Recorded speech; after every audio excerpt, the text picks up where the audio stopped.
تلاش کرنے سے سوئی بھی مل جاتی ہے۔ منزل یقین کے بغیر معرفت کا حصول ناممکن ہے۔ کسی کی دل آزاری کرنا فعل شیطانی، گناہ کبیرہ اور زنجیر ذلت ہے۔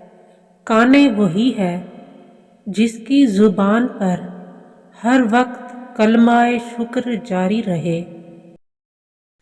اللہ تعالیٰ کو اپنے قلب میں بسانا چاہتے ہو تو قلب کو نور الہی کا عکاس بناؤ۔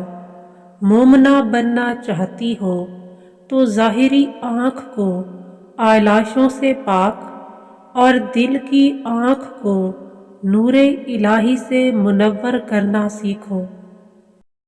جس دل میں محبت کا دریا موجزن ہو وہاں کثافت نفس کا کیا کام؟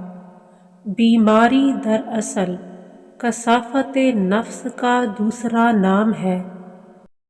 بیماری میں شکر گزاری کرنا صحت کا صدقہ ہے۔ اپنے نفس کے محاسب بنو، تمہارے اعمال درست ہو جائیں گے۔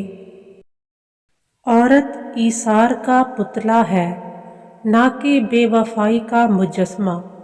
جس نے اولاد اور مال الہی کی قدر کی اس نے فلاح پائی۔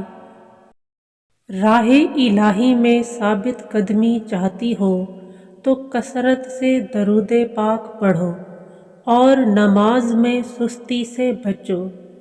سدا سکھی رہنا چاہتی ہو تو بہو کو بیٹی جانو اور ناانصافی سے بچو۔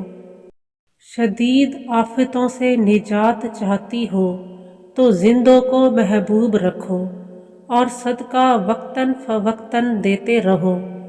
آخرت میں اپنے اعمال کا اجر چاہتے ہو تو اس کی جانب سے نازل ہوئی آفات پر صبر سے کام لو۔